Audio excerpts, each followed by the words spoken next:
Don't worry for Martine. I tortured her, now she tortures you. Succeed, you'll get someone to torture of your own. Welcome to Rebooting the Beast, a podcast in two parts. I'm Matt Molinaro. And I'm Ed Burke. In the first episode, we review an original piece of media, and in the subsequent episodes, we discuss the reboot. Yes, and this week we are discussing the reboot of Sabrina, and this one is a more recent one in the 90s. It's the 90s, as they said in the movie. Yes.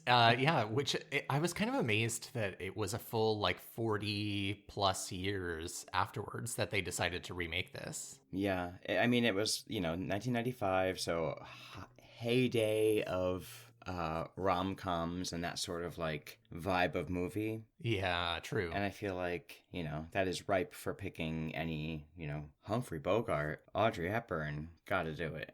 Did they, though? Did they? Well, we'll discuss it, but I mean, when we discussed the original last week, I failed to come up with any way to reboot it that wasn't gross. And I forget exactly what your suggestion was, but it's funny because one of the pieces of trivia is, I think it was the director, somebody was like, why would we remake this? like some movie executive or director was like, I don't know if we should do this. I don't know if that's something we need to reboot. Well, listen, you never know. You never know how we're going to feel about this. I'm curious to see how you're going to feel about this. I mean, neither of us had seen it. No. And we both had pretty strong opinions of the first one, so accurate. I would say going into this, we watched the trailer before we watched it just to see what the vibe was that they were selling. Uh-huh. Which, honestly, from the trailer, I was like, well, another 2-hour movie. We'll get through it. That was my feeling. Okay. Yeah. Going in. Even though it's Harrison Ford and, he's a popular actor, I trust he can carry a script. I never watched the trailer, but I have such a clear memory of the cover art for this movie. I distinctly remember seeing this in the Blockbuster or whatever Family Video we were renting from at the time. That hat with the red lipstick kind of vibe was, for some reason, very visually effective. Oh my gosh, yes, 100%. I'd never seen this movie, but if you said Sabrina, I could instantly tell you, oh, red script, red lipstick, big black hat. And I would have probably said Richard Gere. Yeah, true. But, oh my God. So I'm so glad you mentioned the VHS. I'm almost certain this was in our, what did we call it? Back at the wall unit at our house. Oh, you owned it? Your family had it? I'm almost certain. Yeah. Okay. I think I saw this so often. It wasn't just at Blockbuster. I think every time I opened up that little part of our very 90s, 80s wall unit, which you had to click in and then it would fall out. Oh yeah, the magnetic doors. Yeah, exactly. With the faux marble finish on the front. Choose your color. Anyway, yeah, I'm sure we had Sabrina in there. I'm sure I could see it so vividly, and I'd never seen the movie. And Julia Ormond is the main actress. And what is she from? I read her filmography and I recognized a lot of the things. I truly don't think I've seen her in anything other than this. And not to say she hasn't done things, but just it all missed me somehow. Yeah, I'm looking now because I failed to do it earlier. Because I actually, spoiler alert, I thought she did a pretty good job of acting the character. Mm-hmm. And I was like, oh, I actually kind of like her. And I was trying to think if I've seen her in anything. And I'm looking now. And no. I mean, she's been in a million things, like you said. But I guess she was in Mad Men for 5 episodes, maybe? Which, for me, watching Mad Men is equivalent to dropping a Quaalude. So nothing stands out to me about that show besides Christina Hendricks. I'm not a Quaalude. I can't. Okay, so that's the main cast. Oh, and Greg Kinnear. He's the other main. Well, no, Greg Kinnear and also Nancy. How do you say it? Marchand. Oh, the mom. Yes. Yeah, who I recognized immediately as the mom from The Sopranos. Yes, I mean, I love her. I love that actress and everything she's been in.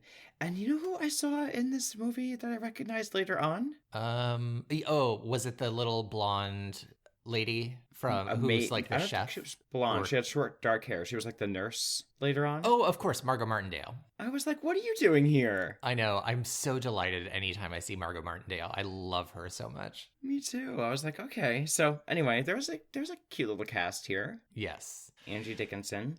And who, by the way, the minute I saw Angie Dickinson, I was like, well, that's not her, because for my entire life, and still to this day, will probably confuse the names Angie Dickinson and Janice Dickinson, the host from America's Next Top Model.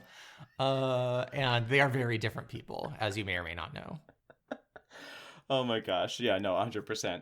I saw her, and honestly, at first I was like, and I don't mean to disrespect Angie Dickinson, but I was like, is that Tammy Faye? Oh, Tammy Faye Baker. She does have a little bit of that, especially the way they styled her in this movie. Yes, it was the styling of the big hair and the sort of like church lady blouse. Yes. And the eye makeup and even the affect. I was like, for a split second, I was like, there is no way I missed this and that Tammy Faye was in this movie. And then I looked her up and I was like, oh, okay, Angie Dickinson. Not who I would have imagined when I said that name. Yeah.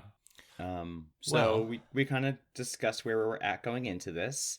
Do you want to hear the summary? I do. All right. We have an ugly duckling, having undergone a remarkable change, still harbors feelings for her crush, a carefree playboy, but not before his business-focused brother has something to say about it. I would say that's pretty accurate. I'd say that's more accurate, for sure, than the first one. And I would even say reading the first one would be more accurate for this movie. Yeah. Anyway. I mean, this movie opens with the exact same monologue, and almost, like, at times I was like, did they even use the same footage, like, same set? But they didn't, because they filmed on location, not in a studio set. But the minute they got to looking at Sabrina, my notes literally said, oh no, they're doing the like ugly girl makeover thing even worse than they did in the original. Because like Audrey Hepburn, there is no way to make Audrey Hepburn look anything other than absolutely stunning. And so with this woman, they like... they dressed her like Moaning Myrtle from the Harry Potters. They like gave her like pigtails, glasses, and like an overall dress that's like big and bulky and plaid. It was heinous what they did to this woman. Kiss me, dear. I was thinking the same thing about the narration too, by the way. They even showed a tennis court, and I was like, wow, we're really going to do a shot-for-shot remake, aren't we? Yeah, it seemed like that for sure. Yeah, I mean, they changed some things, but I was like, we're going to go to the damn tennis court again. But yeah, as soon as they showed her dropping out of the tree or whatever, or I don't know where she started, she was with the trees. She was like washing the car heading toward the trees. Yes, that's it. Yeah, she doesn't have the pigtails, but she's got that hair that they do, you know? Yes. Like the wild kind of long wavy. It was very Princess Diaries. Exactly. It was very... I would not be at all surprised if Princess Diaries had taken inspiration from this specifically, this look, because it's almost a direct one-to-one. 100%. And in this one, so they're leaning into it now because it's the 90s now. So now they've caught on that the ponytail chop isn't going to be enough. They're going to need to really, really work a lot harder here. So they put her in some denim. Man. And some glasses. And they have her acting a lot more like awkward in this. Less like where Audrey Hepburn feels like every shot is sort of like you're watching a beauty catalog shot. Yes. She's just kind of like looking for no reason. In this one, she's much more awkward and like, you know, has characteristics about her. She seems like sort of a dorky nerd, but still very borderline stalkerish. Oh, 100%. I mean, I wouldn't even say borderline. I would say like straight up stalker. Yeah, at first it's kind of like borderline, but later on it's very much like Jan Brady in the like remake of Brady Bunch where she would like kind of like lose it. Yeah. Borderline like that. When you were describing her acting and being awkward, I would say one of my biggest issues with this remake is her acting. She seems scared at all times. Like fear is her number one expression on her face through most of this movie, I think. I would agree with you for the first half. Or for the, you know, for these parts of her being like the gal around the house. Yeah. I have a question.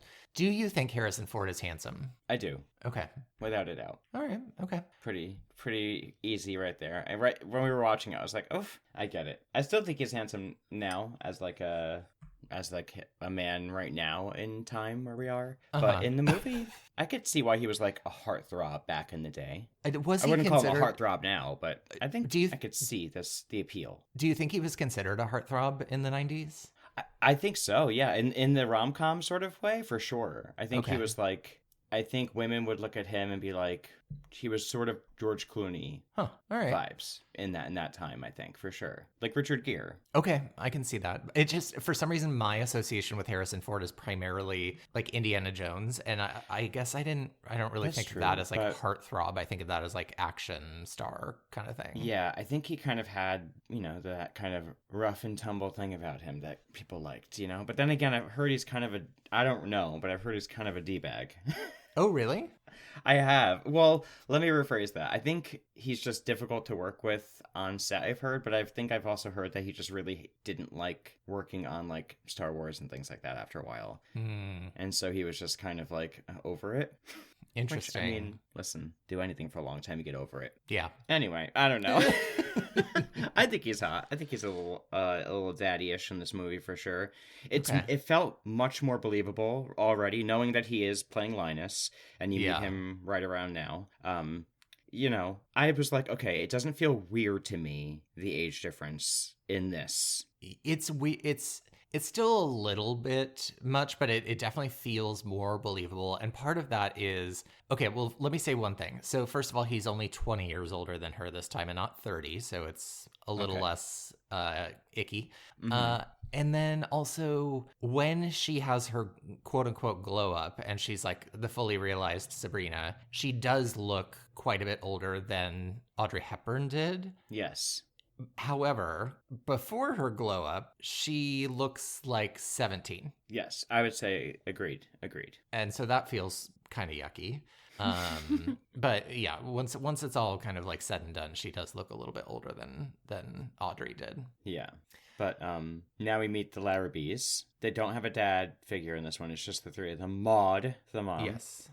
And David and Linus. Yes. And we get the same kind of like she's spying on the party scene. David's dancing with a girl. He sticks the champagne glasses in his pockets and heads to, this time it's the solarium instead of the tennis court. And this time the girl he's with is not giggling like a Pokemon the whole time. Thank goodness. Thank God.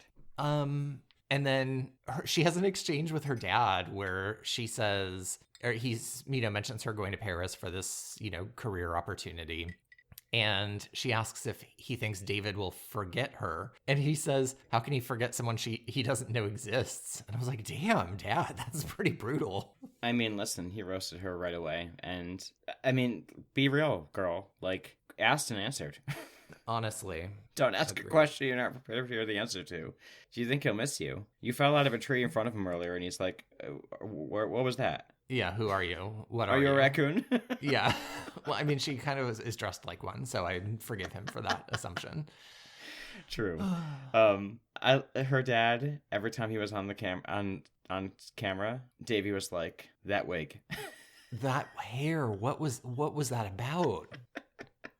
I actually didn't notice it at first, and then once Davey noticed it, I couldn't stop looking at it every time he was on camera.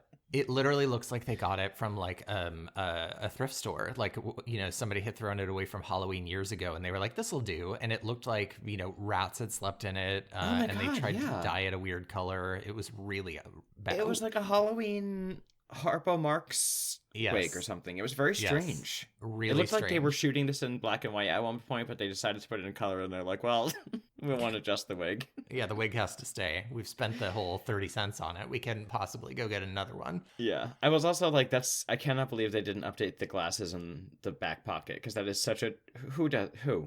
Well, and you're still, to your point from the first movie, you're still walking away from the party with a champagne bottle. Like, It's not like you're hiding anything. No. Anyway, and so. Well, okay, so this time she doesn't write a suicide note, which thankfully. I was like, okay, thank you for not doing that. But she does get real drunk on sherry while she like packs for Paris. And I like that change. Yeah. And felt more realistic. Kind of gets some liquid courage to go and talk to David before she leaves for Paris the next day. And she starts kind of like, she's like, don't come out, like, because she thinks he's in the closet. And it's actually Linus because David's downstairs in the solarium going to Pound Town. And so she does this whole like confession of like my feelings for you. And like, I know we're meant to be together and blah, blah, blah. I know you better than you know yourself. And I'm leaving for Yes. Paris for a long time. Like, all, you know, if it was, if this was the end of a movie where like, you know, two people have been back and forth, it would be very sweet. But thinking about it, like this is a stranger that lives in your house to you. Right. Who looks about 17 years old. Right. Barging into your room, confessing their love to you. How uncomfortable. Extremely uncomfortable. And, you know, Linus, aka Harrison Ford, like turns it into a joke, and she says, you know, something about Paris, blah, blah, blah. And he's like, hey, can you bring me back one of those Eiffel Tower paperweights? And she's like horrified and embarrassed and goes running out of the room. And next thing we know, she's in Paris. Yes. I like this a lot better. This whole change felt way more normal. The occupational change. Well, that too, yes. Well, the occupational, wait, don't even get me started on that. I can't even wait. You remember the text I sent you. Yes. So I can't wait. But no, just like the whole, she's not writing a suicide note. It's never brought up. Yeah. There's sort of a better motivator for her kind of like running off and leaving embarrassed. And when they first doing the Linus in the closet thing, I was like, oh my God, is she going to leave? And he's never going to say that he was the one who knew it. And I was like, that's going to be so annoying. But I was glad he didn't. But yes, so she's not going here for a job in patisserie or cooking at all here. She's going for a fashion job because she gets like a job at Vogue. We're staying with Anne Hathaway here. We were with Anne Hathaway in her Princess Diaries moment. Now we're in the Devil Wears Prada era. This is fully Emily Goes to Paris. Yes. Oh, working for a Vogue. Yeah. As a fashion assistant. When she speaks no French and knows nothing about fashion. No, and she's pretty bad about her job because she's not very intuitive here. Like there's at some point here, if not, you know, later, they show a montage-ish of her being bad at her job. And yes, everyone's yelling at her in a language that she doesn't understand. So sure, but there's no intuition here. Like they're telling her move the fan. Yeah. And she turns on a fan in front of somebody and is shocked when it blows everything away. Yeah. Like there's no intuition, there's no brain power at work here. No. But I guess that's what happens when you spend your life in a tree. Watching someone, you know, have sex with other people. Yes. Which, I mean, can we talk about the bizarreness of thinking of that reality? That she's literally watching him have sex for years.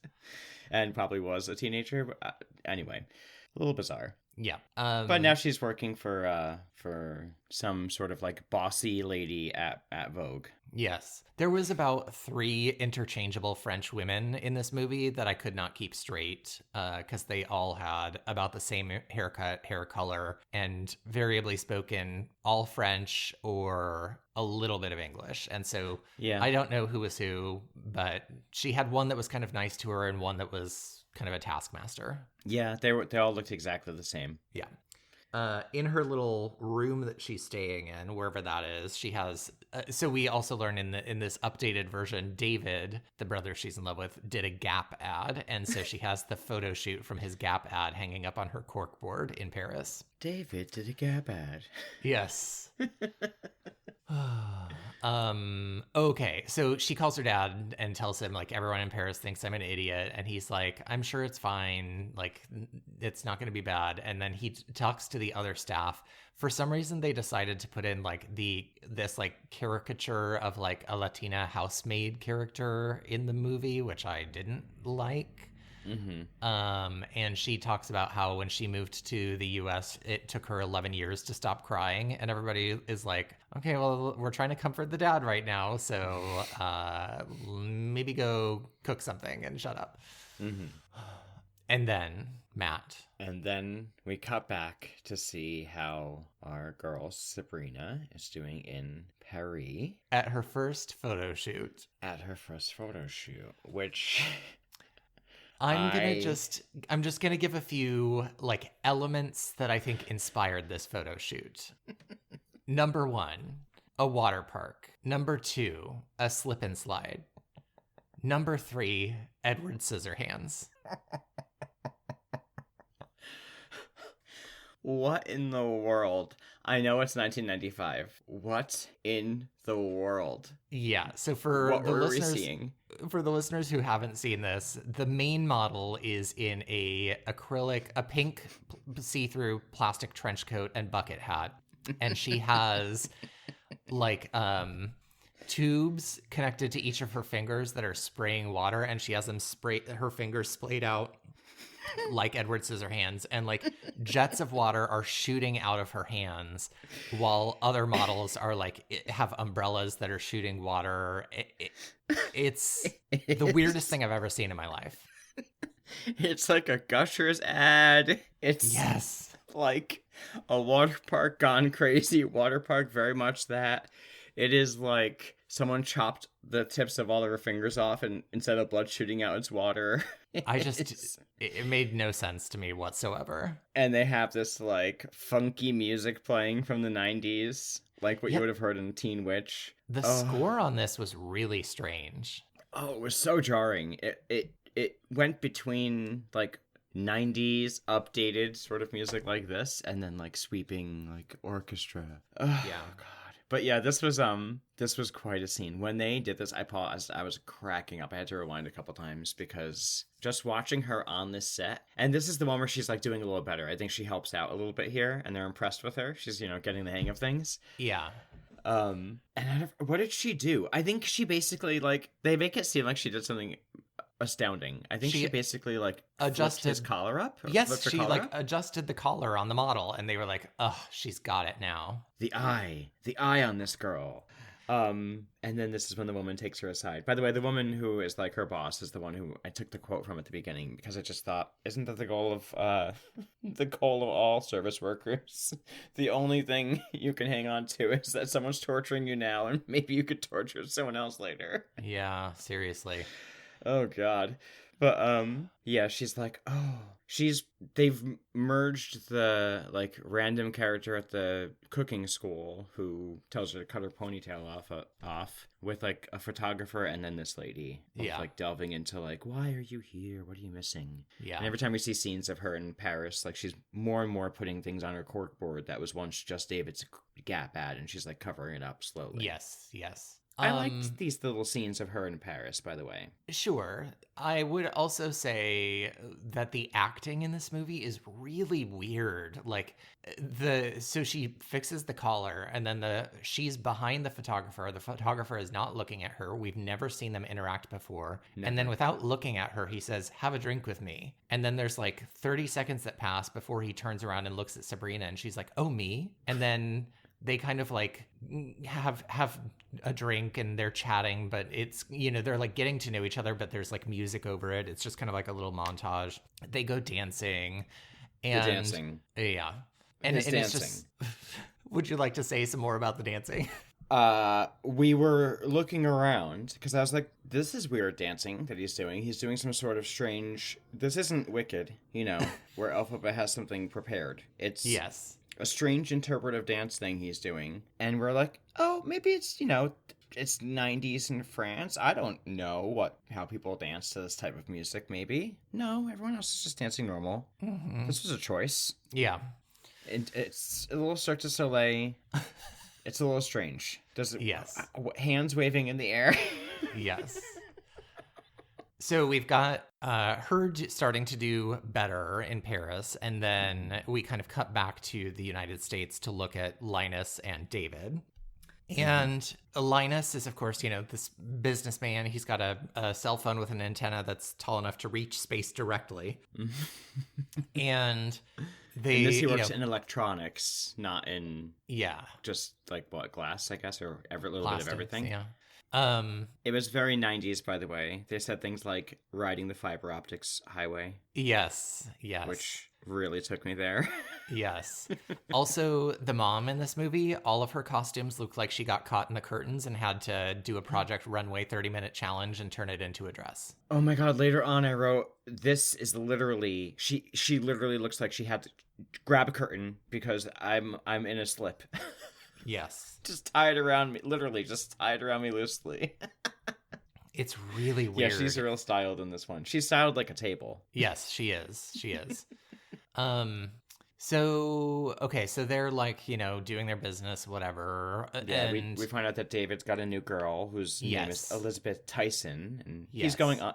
It's what, Greg Kinnear or whatever. Yes. Yeah, and he's going on and on about like how she's great. And in this one, he's not divorced a bunch of times, but we just learned that he's a playboy and that every time he's with somebody, he's this excited about them at first. So no one takes him too seriously. He's going on and on. I'm in love with her. She's different. And then they hear her last name is Tyson. He's like, ooh, Linus's ears perk up. Yeah, because it's again another like magnet family that they want to do a business merger with. So yeah. So as soon as he leaves the room, we see a scene of like Linus in the car with his mom, the one who plays Maud.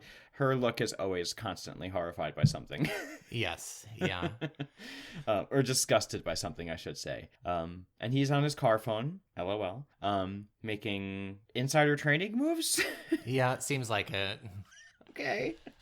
Okay, Martha Stewart. But yeah, now we see the scene of we meet Elizabeth, and in this one, instead of Elizabeth just being a giggle monster who can be fooled by just turning her around and talking to her in one direction while everything's happening feet away. In this one, she's like a doctor, she's got a career, she's a full human being. Well, at least for now. I was gonna say as a sketch, she is portrayed as a full human being, but yes. She's pretty one-dimensional in this movie. I honestly think everyone is really one-dimensional in this and the original, and so there just wasn't anything to work with from a human storyline. Mm-hmm. She, the actress who played her, she's been in a bunch of things. I didn't even look her up. Her name is Lauren Holly. I remember her from the Bruce Lee movie back in the 90s. Did you see that movie, his like biopic or whatever? I don't think so, no. I forget what it was called, but I remember that movie so vividly. And she played his wife, I think. She's been in another thing. Oh my god, that was another one we had in our cabinet. My dad was a big martial arts movie person, so we had a lot of Bruce Lee movies. Oh, yeah. So maybe when that movie came out, we definitely had it. That's funny. But I think his son played him. I think that was the thing. Or someone with his last name played him. Interesting. Anyway, that's what I recognized her from. But I like this actress. I feel like she used to be on TV shows in the 90s too a lot, like as like a character in an office or something, Yeah. And eventually she proposes to David, and kind of a plot twist. She's like, then marry me. It seems like the sense of time in this movie, in the original, they're like, 3 years later or whatever. This one, it's just like we're meant to understand that there is some amount of time passing, but it's at moments I was like, it feels like it's been like 3 days. What's going on? And suddenly she's proposing to him. It's very loose. Yeah, it's very loose. They're very loosey-goosey with the amount of time. Exactly. We never know how long her internship thing is. So no. It's however long that is, but we really don't know how long that is. But they do, I think, personally, I think they're just trying to give off the vibe that this is how David operates. Time with a woman is nothing, and it's clear that he's only basically saying yes because they haven't had a chance to really, like, do the things he wants to do. He hasn't slept with her enough yet and, gotten all he wanted out of this relationship yet. So when she, like, casually mentions it, he's like, sure, let's get married, why not? Well, it's so weird when she proposes. She says, then marry me. And he says, sure, why not? And then she's like, don't joke about stuff like that. And it's just a weirdly written, weirdly acted scene. It felt very 90s. It felt very like what you would see on like Party of Five or something. Yes. Yeah. So, Linus is, of course, supportive of this marriage because he wants the companies to merge, and David recognizes that that's why. We get the same like weird shooting at a plastic screen scene, which it's so funny. In the first one, I was like, well, that's weird. And then in the second one, when it happened again, I was like, these men are discharging firearms in an office building in the middle of downtown New York or wherever it is they are. Mm-hmm. I don't think that's legal. I don't think we can just open fire in our office. Yeah, I don't think it's necessary either to demonstrate that the glass is powerful. Like, Yeah. you don't need to shoot the TV every 5 seconds. It's really clear that these people just enjoy having a gun on hand and discharging it. Yeah.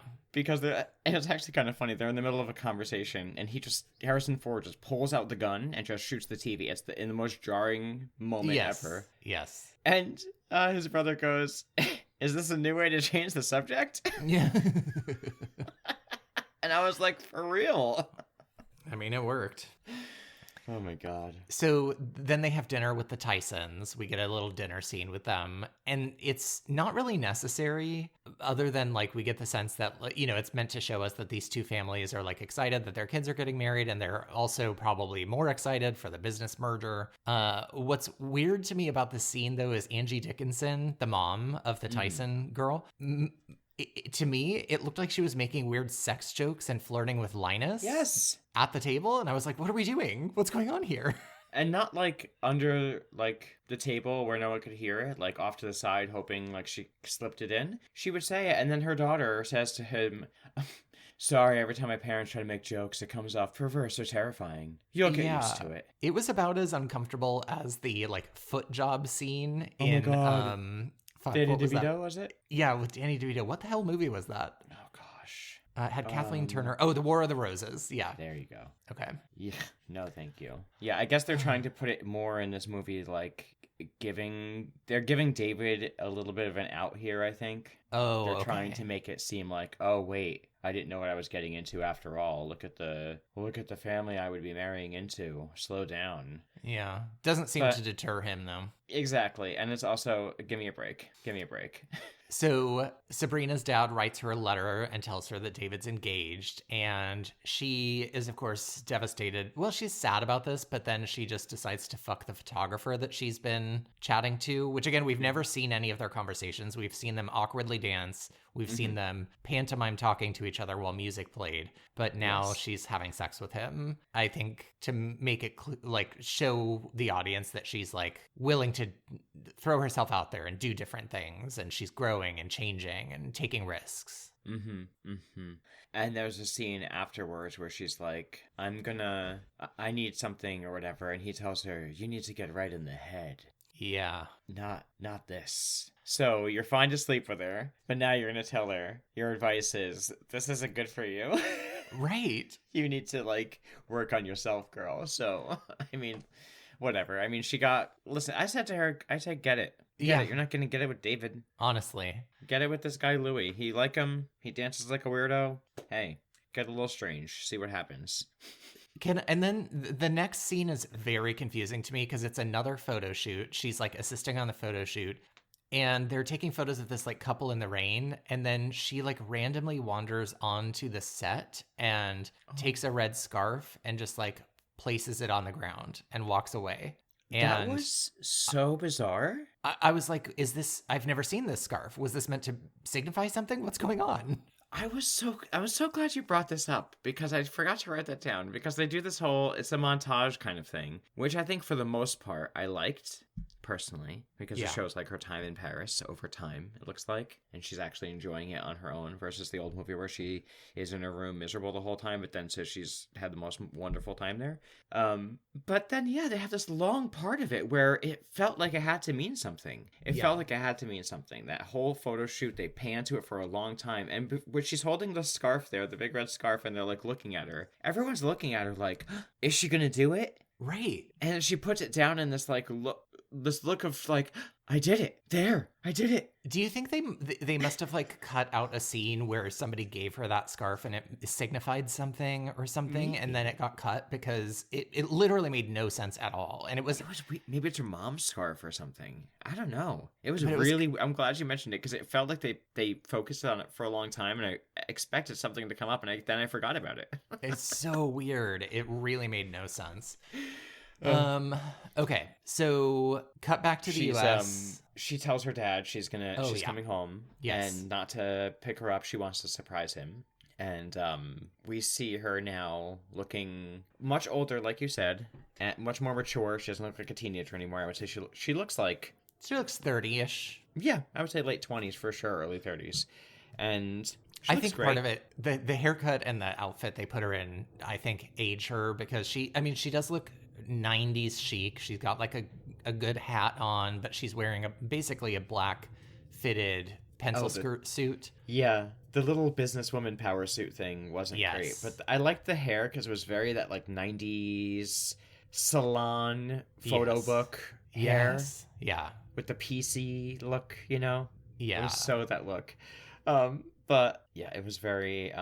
Is this when she has the hat though? Yes. She has the iconic hat on. Yeah, I think so. It's because this is when she runs into David when he's like out running errands for the party. And yes, I did like here that in this one she tells her dad she's going to surprise him, and she's not trying to say you won't recognize me, and she doesn't talk about her physical transformation as much in this one. It doesn't feel like it was a big deal, the physical transformation in this one yet. Like, no, but in the old one, it felt like she cut her ponytail and now she's a totally different woman. In this one, at least I feel like they took her glasses off during the montage. Yeah. They tried to show a little bit of like she's growing and fitting in a little bit before she showed up here. And it wasn't like, oh, look at me now, until she was unrecognized by David. Right. Of course. And then it's all about that. But at this part, I was like, okay, I'm glad I thought they were doing something a little different.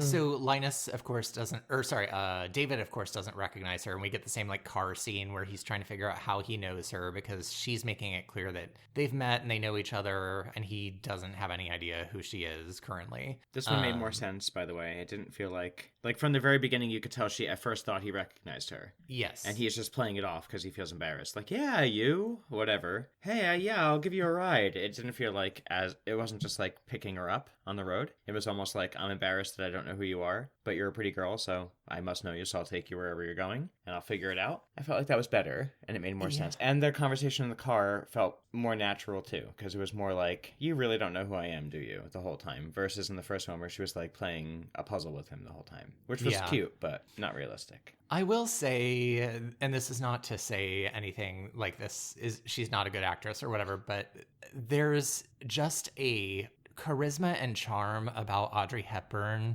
that this actress she at least didn't pull it off in this movie for me. Like, she was never the kind of magnetic character that Audrey Hepburn was in Sabrina. I completely disagree. Interesting. Okay. I think Audrey Hepburn is a beautiful girl, but as far as like being captivating in that film, I would not say she was. Interesting. Okay. Whereas in this one, this actress whose name I don't know, Julia Ormond, who I don't know what else you've been in, girl, but she was great. I thought she was way more of a realistic character, a more human version than the first one, who felt like a space alien in a human body the whole time. Okay. Oh God. Okay. I like she goes back. You know, she gets invited to the party, but before he knows who she is, and then they get to the she's like, oh, why don't you pull into your driveway? And he's like, oh, so you've been here before? And she's like, you could say that or whatever. Yeah. And as soon as he invites her to the party or later, that's happening. Elizabeth's out of town, but her parents are going to be there, and he's only engaged or whatever, but he's inviting a female date that he doesn't know to the party. No big deal. No, nothing strange there. And then as soon as they get there and she gets out of the car, Linus walks by and barely looks at her and is like, oh, hey, Sabrina. Right, like he knows her immediately, which is kind of funny. And when she gets to the party, I would describe her outfit as Liza Minnelli in the later years. Oh my God, so Liza. She's wearing a mesh rhinestone bolero jacket and just a plain black dress. It is nowhere near the grandeur of Audrey Hepburn's gown at the party. And that bothers me because I'm like, the original Sabrina, she just went to France to learn how to cook and she comes back like a fashion plate runway model. And this one actually went to work with Vogue in France and she's wearing like Mother of the Bride outfit to this party. Mother of the Bride, exactly what I wrote down. What is she wearing? This little hey, coming to town. It's very Liza. It's downtown. very Liza. I was expecting jazz hands the whole time. Yes. I expected a little Fosse. It was ridiculous. Yeah. It was ridiculous because they have her walk in and they have everyone stop and look at her. And she's a stunning woman. Yeah. Everyone stops and looks at her. And she's literally wearing Mother of the Bride. Correct. She could have stood next to Maud and been like, I have that same exact outfit. Or something, yeah. Anyway, I 100% agreed. They all looked at her like, wow. Yeah. And they also, by the way, through this whole party scene that we're going to discuss, everyone is looking at her as though she's indecently dressed. Like, look at all that bust. Look at all that skin. She's completely covered. Completely. A hint of cleavage. If that. She's wearing a bolero jacket. And they're like, wow, hard not to notice all that. Yeah. And your ankle. We get pretty much the same party scene where she dances with David. They talk about the getting nailed in the solarium. Mm-hmm. So And instead in this one, everyone is watching them. Like, there's no secret. The mom is watching. She's horrified. Elizabeth's parents are like, they're watching and they're like, what's going on over there? Yeah. And the mom's like, oh, it's like a sister to him. And Yes. I was like, now I dance with my sister. Yeah. And in this one also, David is like love bombing her, like hard. Yeah. It's a little creepier. So, he gets the champagne and glasses to go bang her in the solarium. She heads off. But this time, Linus and the mom intercede and basically are telling him, like, you can't do it, blah, blah, blah. You're engaged. Think of your engagement. And then he sits on the glasses again, the champagne glasses. And so we get the same glass in the ass subplot to this movie as we did in the first one. I was like, wow, I'm shocked they went with that again. We don't have to see the long recovery and bonkers inventions in this one. But, correct, yeah. Yeah. I was like, but wow, Linus, they stayed with the same plot. Yeah, and Linus goes and meets Sabrina in the solarium, and we pretty much get the same scene there where he like sort of flirts with her a little bit. They dance and whatever. Mm-hmm. And then in this one, she's already like, I know why you're here. You're here to give me the money because I'm trash, basically. You think I'm trash for him. Yeah. And he tests her, will you take the money? And she's like, no. And she's kind of horrified by it because she's like, wow, you're actually gross. Yeah. And he's like, good girl. Good girl. Yeah. Good girl. Anyway. But in this one, she admits she loves David and he's to dance with her and he goes... She looks a little like, oh, you want to dance with me? And he goes, it's the 90s, Sabrina. In case you didn't know. And then he still says it's all in the family. Yeah, and he kisses her and says that's a message from David. And she slaps him, which... Good job. Good. I like that. Good job. Right across the face. Yes. Ew. And he's like, sorry, sorry. And he walks out. But I think it's kind of that moment where he maybe is like a little bit like, oh, this woman's like kind of interesting. And even though we know his main motivation for flirting with her, much like the first movie, is to keep David's marriage or engagement intact so that the business merger goes through. Exactly. And it feels, I personally, up until the slap kiss moment, I felt like they had chemistry already, personally. Okay. Unlike in the first one, where they never had chemistry besides disdain for one another's presence. Yeah. I personally felt like growing a little chemistry. I was buying into the whole thing. I was into it. I was like, okay, I could see where this is going. It felt a little bit less creepy until the kiss, but then she slapped him, which I liked. But yeah, I thought it was a little better. Yeah. So, and then later on we see, what is it? David is like sedated, and we find out Linus is like keeping him sedated so that he can carry out his plan to take Sabrina on all these different things. So in this one, instead of like a boat, it's like a helicopter ride, and he puts it under the guise of her photographing a beautiful house for them. Correct. Yeah, he wants to like sell one of his properties, and he asks her to be the photographer, and they like kind of, I think they're in like Martha's Vineyard or something. Yeah, it was beautiful. I mean, it was a beautiful house. It wasn't like a grand house when they actually got there, and it wasn't styled particularly gorgeously, to be honest, but... Well, it was the 90s. It was the 90s, Sabrina. It felt very Trading Spaces decorated, I'll be honest. But some wood ducks. Yeah. Wood ducks. I thought already, again, I know we're going to disagree, I thought this is a better way of getting her away rather than this weird boat thing that was very strange. Sure. And we find out Sabrina was named after a poem, Sabrina Fair, and I thought this was cute, where he's like, why? What's the poem about? And she said it's about a water sprite who saves or a human in a water sprite and a savior in a water sprite or whatever. He's like, oh, Sabrina must be the one who gets saved. And she's like, no, Sabrina's the savior. Yeah, I thought that was cute. I guess it felt a little hammy to me, but it was fine. Thought it was cute. And they see the lighthouse.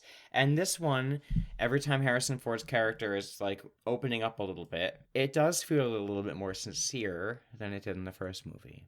Yeah, probably. You know, I think it that's felt fair. like, okay, he's actually opening up a little bit, even though it's maybe he thinks it's for one purpose. It felt like he was actually opening up a little bit. I felt like that was the vibe we were getting more in this one. Even though when she spots this like old brick building, he's like, that's a halfway house that we owned and donated to the town as a halfway house. And then like the next scene is him telling his secretary, like, you know, that brick building, donate it to the city as a halfway house. So he like fully just made up a story and then like made it true later. Yeah. And at first he was going to donate it just if he got money from it as like a tax cut. And then he felt bad before and he's like, all right, do it anyway. Yeah.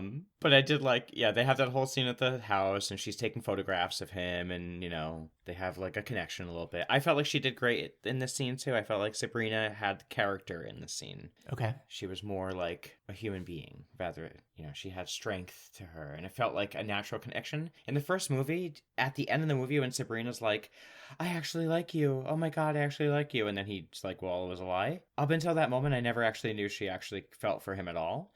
Yeah. And in this one, you already feel like they're getting to know each other. And every time it just gets a little bit more romancy, she's a little uncomfortable. And also, she's not as with David in this one when she comes back as she was in the first one. Right, which I think does make it more believable. Mm-hmm, exactly. And then the last thing I'll say about this whole thing is after they do the whatever photo shoot scene and she goes home and then we see what you said later, the donation scene. As he's donating the brick building, this is when he buys like the tickets to woo and try to like up it a notch with Sabrina. Mm-hmm. And he buys tickets, and I thought this would be you. He buys tickets from a secretary to a Broadway musical, and she goes, okay, you do know that means that actors from time to time may dance about and burst into song. And he's like, fine. And that's how I feel like when I have to suggest a musical to you. Yeah, it's accurate. Oh, but they end up having dinner at a Moroccan restaurant, and she's kind of like pushing him outside of his comforts, and you know they're flirting. We get some just like again music on top of their lips moving. Very 90s, very 90s. Very 90s. And then he talks to her about French, and we kind of get the same thing where he's like, translate some things for me in French, and he finally stops and is like looking at her, and he goes, tell me how to say I'm looking at what I want. And she's like, I don't remember. And then they run. I like that better than I want my brother's girl. Yeah, my brother has good taste, or I wish I were my brother is what was the line. Very gross. Yeah. So they run into David at home and he's like, hey, how about we bang in the solarium? Linus sees them. And so he's kind of like, this is when he enters sort of like his final last ditch efforts of like, okay, I'm going to send her back to Paris. I'm going to trick her into thinking I'm going, blah, blah, blah. Mm-hmm, mm-hmm. For some reason, we get the in-laws stopping by to kind of like question David's motivations as though they've seen anything besides the party. I don't know. That just seemed like weirdly... Yeah, they're suspicious because they feel like, they haven't let Elizabeth and David see each other. They haven't let her see him even though she's been asking. So they're like, what's going on with him? Why can't she see him? And they're like, oh, he wants to be at his best. Yeah. That makes sense. Like, yeah, sure. And they're like, well, we'll see about that because if this doesn't go well, we'll just buy it with another company. Yeah. So then, he has Sabrina come to his office. It's urgent. And he says, like, I want you to join me in Paris. She's excited at first, but then he like feels bad and realizes he's like tricking this girl. And so he confesses that all of this has been a scheme. And, she of course is devastated and leaves and goes home to kind of like start packing. It seems like unclear where she thinks she's going. She's devastated and she doesn't want to go along with it, obviously, but she's like, I'll take the plane ticket at least. And then we get the weirdest scene that seems to change nothing about the film's past context or future trajectory, where the father confesses to Sabrina that in all the years he worked as a chauffeur, the Larrabees kept the partition down in the car. And so whenever they would talk about buying or selling stocks, he would buy or sell the same stocks. And so he's worth a couple $1 million. Mm-hmm. While wearing the grossest wig imaginable that looks like a turtle sitting on top of his head. and then she just gives him a hug, and then that's kind of like the end of that discussion, and it again doesn't seem to change anything about her life. No, it doesn't at all. I mean, I guess I think they were just trying to say like things aren't what they seem. I don't know why. Or like maybe they were just letting you know things will be all right for them no matter what or something. They seem to be trying a weird thing with this movie. Now that we're talking about the scene, there was a few times before this when she talks to her dad and they have this ongoing under conversation about like living between worlds of like wealth and poverty, and it felt like that was like something they were trying to talk about, like living between that or something. It was a weird thing. Maybe this was supposed to show like, look, he's been talking about this but now he's actually wealthy. I don't know if they're trying to make him a sage Yoda character. It didn't work. He just looked like he had got it. In early seasons of Real Housewives of New Jersey, I know you don't watch, but Joe Gorga uses like black hair grease on his head to cover up his balding, we find out, because he has a fight with other people and then it smears everywhere. And they're like, what is this? It's very that. It's very the infomercials where you spray your head. Yes. Ronco. Yeah. And then you see like some random scenes of David like pulling some, meetings in the background. Hey, I have an idea. Get me to my office and blah, blah, blah. And then you have and another random thing they do. Speaking of the money scene with the dad, he randomly is having a conversation with one of the other people who work there, whose name is Joanna. We just find out just now. Yeah, in like the last 10 minutes of the movie, we find out her name. Right, because they're standing next to each other, kind of observing what's about to go down, and he proposes to her. Yeah, she says, all these years you've been learning how to make money and get rich, and you never told a single one of the rest of us. And so she's basically like, how could you spend your entire life with us and not give us any of that like knowledge or information? And he's like, well, how about you just marry me then and you can be rich? And that's like the end of that scene too. Yeah, and she's like, I don't want to marry you for your money. And then he's like, well, how about you marry me for my great sense of humor? I don't know. It was weird. Yeah. And then that was it. We don't talk about it again. Maybe Joanna had the red scarf. I don't know. That was a thing. Maybe something happened we missed. Maybe it fell on the cutting room floor since the movie was 2 hours long. But we get the whole scene at the end where, David's been plotting in the background, but Linus has planned for David to go off with Sabrina. You're the one that's supposed to be with her, blah, blah, blah, blah. But we get, in my opinion, in this one, it's very obvious that Linus actually, like, loves Sabrina at this point, personally. He's just like, yeah, I've done a horrible thing, and she'll never forgive me anyway, so what's the point? You just go with her, and she would, like, be happy. But, obviously, David shows up right in the merger meeting where he's going to call everything off with the Tysons. Mm-hmm. David shows up with his new wife. They've eloped, Elizabeth. Yes. She's in on it too. Like, I guess he's confessed to her everything she's done, and she's like, whatever. I'm now playing the bad guy character in an office drama. Yes. And a female-led office drama. So I'm with you on this. So let's just get it together. I didn't even care that you were cheating on me and planning to dump me, and that this whole thing was about money. Let's get married anyway. Yeah. Right. And they barge in and they say, oh, nothing's off. And, he pretends that he sent Sabrina off with, like, disrespect in some way, like off alone and doesn't care about her. And Linus punches him in the face or something. Yeah. Hits him, because he's like, oh, how did you do that to him? And he's like, I knew you were in love with her. Go ahead. Your bags are packed. Yeah. And it's so awkward. Like he's very torn about going or not. And then the doctor, who's had like no interactions with Linus to this point and doesn't really know his like internal motivation, says, go Linus, don't think, just go, as though like she's been really invested in this romance between him and Sabrina that she found out about 2 minutes ago. It's true. And that she knows him to be somebody who like overthinks decisions. It's weird. And then the mom says, I think it's time you ran away from home. And so I thought that was cute. Oh, God. I wrote that line down and I wrote, I like this. Oh, God. But yeah, he runs off, and now David all of a sudden is like, I've been paying attention secretly, and now I can run the business, which, whatever. And then they have the dad drop off Linus at the airport and, like, randomly gives him his blessing. Yeah. Every scene with the dad is kind of, like, thrown in there. Yeah. And then...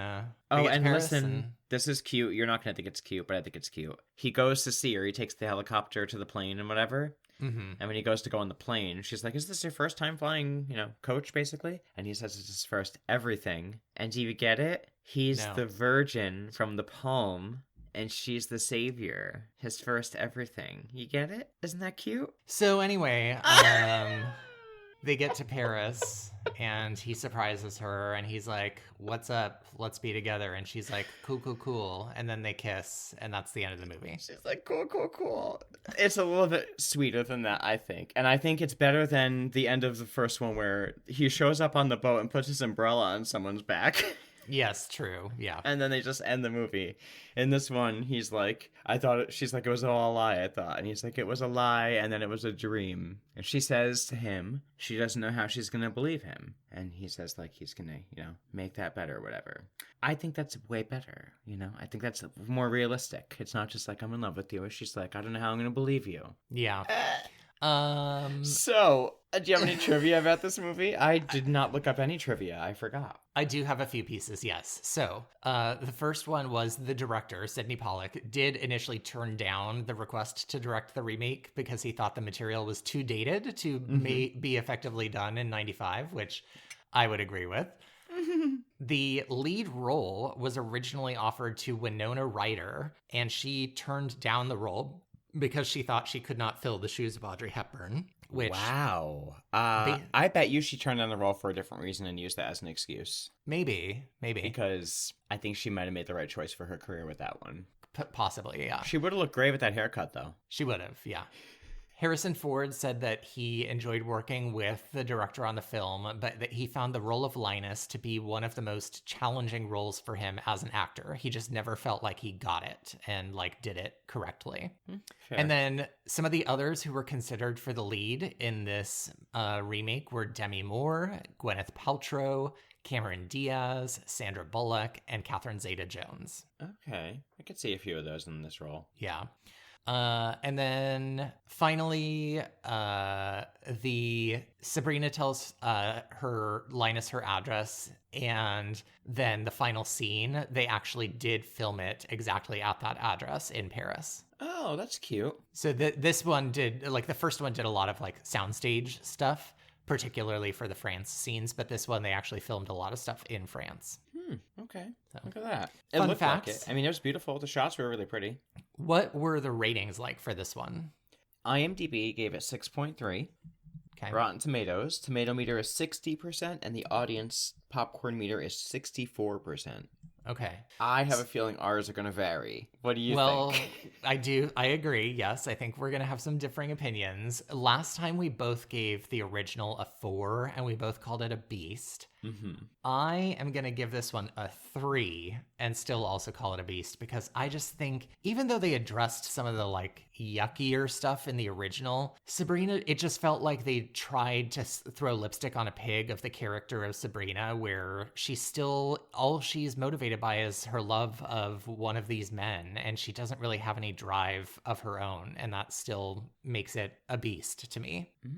Okay. I'm going to give this one a 6.75. 6 3/4. I personally think this was way better than the first one. The first one felt like a slug to get through, and while this one was still too long by 30 minutes, I felt like it went the pace was better. I wasn't as exhausted by it. I actually found myself heartwarmed by many moments throughout it. And I think it did a lot of things that I want a reboot to do. I think it fleshed out, personally, I think it fleshed out Sabrina's character a lot more. I think they gave her a lot more to do and more like depth when she was talking to Linus. You find out more about who she is, I feel like, rather than just like a pretty face. And I feel like I was much more entertained by her career scenes in Paris.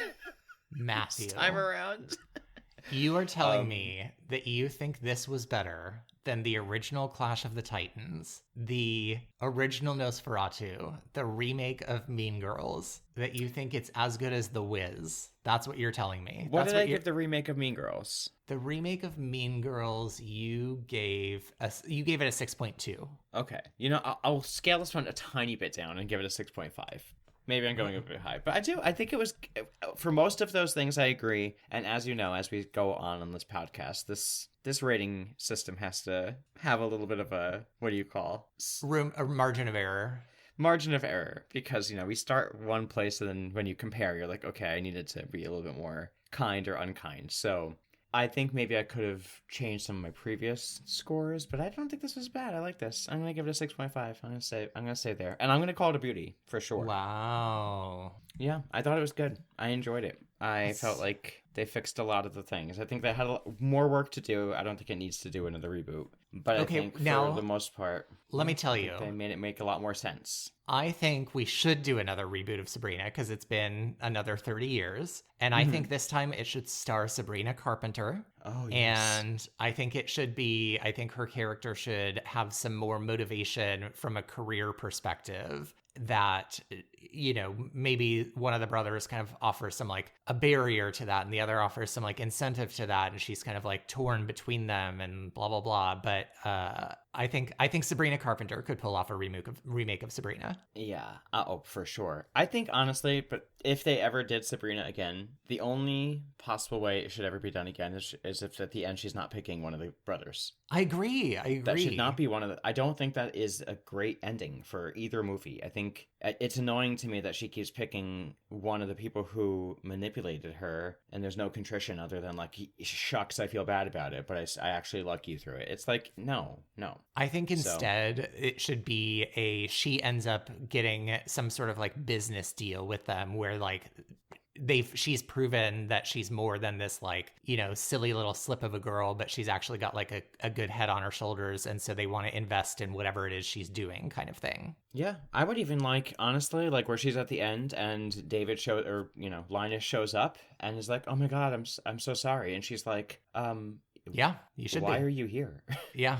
And then like someone like pulls up and it's like a date she's going on or something. Like, and it's a woman. Plot twist, ooh. She's a lesbian. Yes, and the woman is the one who was on the photo shoots with her earlier who told her she's going to torture someone someday. Yes. All right, that's we fixed it. We fixed Sabrina. And just like at the end of a Sabrina Carpenter video, someone dies. Of course. And it's Linus. She's got him in the trunk. Oh, God. All right. Okay. Oh, listeners, before we forget, Matt is traveling this next week, so we are going to have a week in between this episode and our next episode, but we will be back right after that with our next series of reboots. Yes, so just 1 week off, and stick around in the meantime. And if you are looking for anything to do in the meantime and you'd like to help us grow, what you can do is you can go on whatever you're using right now to listen to our episode and rate and review, because that's the best way to get us noticed. That's right. And the other thing you could do is go tell a friend about us, because the number one reason somebody tries a podcast is when a friend recommends it to them. So that would be super helpful. Yes. Also, if you want to interact with us, we would love it. We are RebootyPod on Instagram. You can also email us at rebootypod@gmail.com. We love hearing your suggestions, your takes on different episodes, and if you'd ever like us to share anything on the pod, just let us know. Also, we have a Patreon, which is patreon.com/NandMatt. You get fun monthly bonus episodes where we do things like review movies mostly. Sometimes we play games, so check it out. Yes, and thanks so much for listening to Rebooting the Beast. See you next week.